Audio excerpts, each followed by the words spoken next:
Hi friends, welcome to chef Asriji കൂട്ടാൻ vlogs. ഇന്ന് നമ്മൾ ചെയ്യുന്നത് ഒരു ടേസ്റ്റി മീൻ കറിയാണ്. അപ്പോൾ എങ്ങനെയാണ് ചെയ്തത് നോക്കാം. ഓക്കെ, അപ്പം നമ്മൾ 1 കിലോ മീനാണ് എടുത്തിരിക്കുന്നത്. അയിലയാണ്.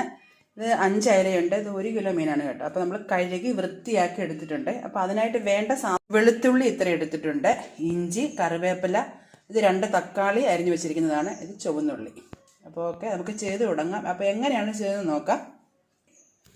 അപ്പോൾ ആദ്യമേ നമ്മൾ ചോപ്പർ എടുത്ത് വെച്ചിട്ടുണ്ട്. അപ്പോൾ ചോപ്പറിനകത്തേക്ക് ഇഞ്ചിയും അതേപോലെ വെളുത്തുള്ളി, ഇത് നമ്മളെടുത്ത് വെച്ചിരിക്കുന്ന ചുവന്നുള്ളി, ഇതെല്ലാം കൂടെ നന്നായിട്ടൊന്ന് ചോപ്പ് ചെയ്തെടുക്കണം.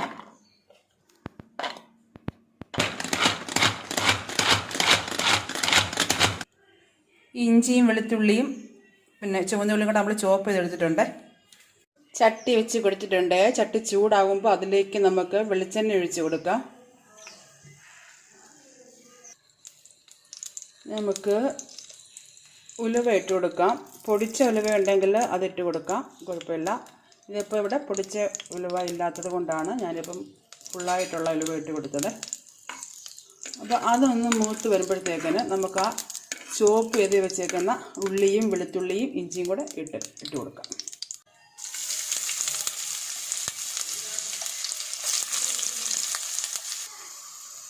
ഇനി ഇത് നമുക്കൊന്ന് ഇളക്കി കൊടുക്കാം.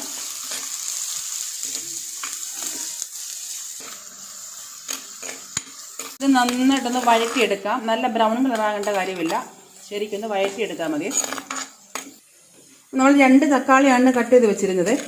അപ്പോൾ പകുതിയിലേറെ തക്കാളി നമുക്ക് ഇപ്പോൾ ഈ വഴറ്റുന്നതിൻ്റെ കൂട്ടത്തിലിട്ട് വഴറ്റാനാണ്. ബാക്കി കുറച്ച് നമ്മൾ മാറ്റി വെച്ചിട്ടുണ്ട്.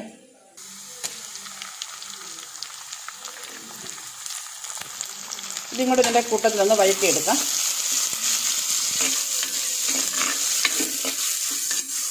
ഈ മീൻകറി എന്ന് പറഞ്ഞാൽ അടിപൊളി ടേസ്റ്റാണ് കേട്ടോ. അപ്പോൾ ഈ മീൻകറിയുടെ ചാറെന്ന് പറയാൻ നല്ല സൂപ്പർ ടേസ്റ്റി ആയിട്ടുള്ള ഒരു മീൻചാറാണ്. അപ്പോൾ എല്ലാവരും ഈ രീതിയിലൊന്ന് ട്രൈ ചെയ്ത് നോക്കുക. ഇനി ഇതിലേക്ക് നമുക്ക് കുറച്ച് കായപ്പൊടി ഇട്ട് കൊടുക്കാം. ഇനി കുറച്ച് മഞ്ഞൾപ്പൊടി. ഓക്കെ, ഇനി നമുക്ക് മുളക് പൊടി ഇട്ട് കൊടുക്കാം. തീ ഒന്ന് കുറച്ച് വെച്ചതിന് ശേഷം മുളക് പൊടി ഇട്ട് കൊടുക്കാം. ഇപ്പോൾ നിറയെ 2 ടേബിൾ സ്പൂൺ മുളക് പൊടി ഇട്ടിട്ടുണ്ട്. ഓക്കെ, ഒരു കുറച്ച് 3 ടേബിൾ സ്പൂൺ ഇട്ടിട്ടുണ്ട്. 3 സ്പൂൺ മുളക് പൊടി, 1 സ്പൂൺ മല്ലിപ്പൊടി. ഇനി ഇത് നന്നായിട്ടൊന്ന് മൂപ്പിച്ചെടുക്കാം.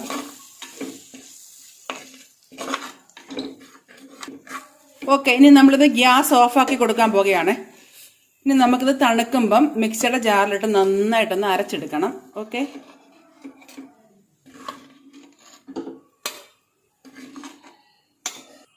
ഓക്കെ, നമ്മളപ്പോൾ വഴറ്റി സാധനമെല്ലാം മാറ്റി വെച്ചിട്ടുണ്ട് അരയ്ക്കാനായിട്ട്. അപ്പോൾ തണുക്കുമ്പോൾ അരച്ചെടുക്കാം. അപ്പോൾ ആ ചട്ടിലേക്ക് തന്നെ നമ്മൾ ആ മാറ്റി വെച്ചിരുന്ന തക്കാളി ഇട്ട് കൊടുക്കാം.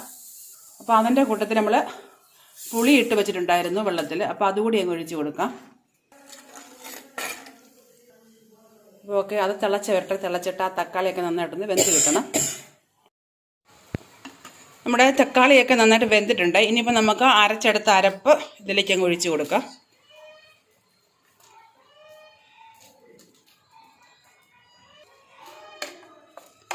നമുക്ക് ആ മിക്സിയുടെ ജാറിലേക്ക് കുറച്ച് വെള്ളം കൂടെ ഒഴിച്ച് അതൊന്ന് കഴുകി അതിലേക്ക് അങ്ങ് ഒഴിക്കാം. ഓക്കെ, അപ്പം നമ്മൾ മിക്സിയുടെ ജാറൊക്കെ കഴുകി ആവശ്യത്തിന് വേണ്ട വെള്ളമൊക്കെ ഒഴിച്ച് കൊടുത്തിട്ടുണ്ട്. ഇനി നമ്മൾ ഇതുവരെ ഉപ്പിട്ട് കൊടുത്തിട്ടില്ല. ഇനി നമുക്ക് കുറച്ച് ഉപ്പിട്ട് കൊടുക്കാം.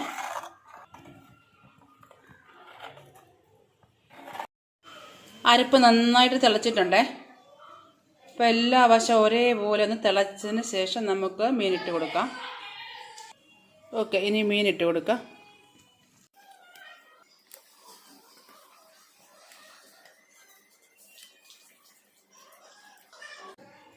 മീനിട്ട് കൊടുത്തിട്ടുണ്ട്. ഇനി നന്നായിട്ടൊന്ന് ഇളക്കി കൊടുക്കാം.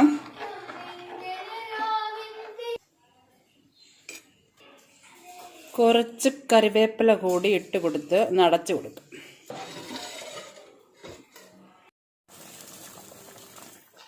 മീൻകറി നന്നായിട്ട് തിളച്ചിട്ടുണ്ട്. ഇനിയിപ്പം നമുക്ക് തീ ഒന്ന് കുറച്ച് കൊടുക്കാം. അപ്പോൾ തീ നമ്മൾ കുറച്ച് കൊടുത്തിട്ടുണ്ട്.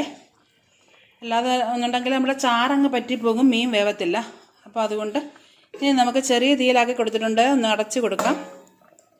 അപ്പോൾ ഈ സമയം നമ്മുടെ ഉപ്പൊക്കെ നോക്കാവേ.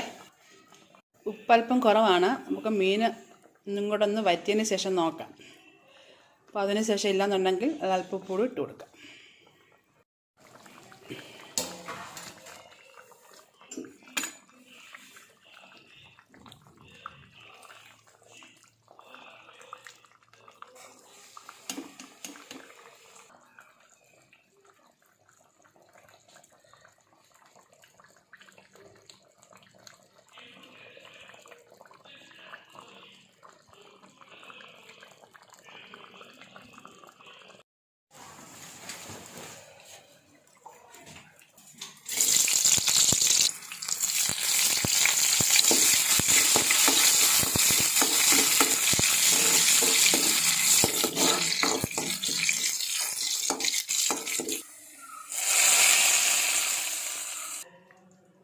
ഓക്കെ ഫ്രണ്ട്സ്, നമ്മുടെ അടിപൊളി ടേസ്റ്റി ആയിട്ടുള്ള മീൻ കറി റെഡി ആയിട്ടുണ്ട്. അപ്പോൾ എല്ലാവരും ഈ രീതിയിലൊന്ന് ട്രൈ ചെയ്ത് നോക്കുക. അപ്പോൾ എല്ലാവർക്കും എൻ്റെ വീഡിയോ ഇഷ്ടമായാൽ ലൈക്ക് ചെയ്യാനും സബ്സ്ക്രൈബ് ചെയ്യാനും ഒന്നും മറക്കരുത് കേട്ടോ.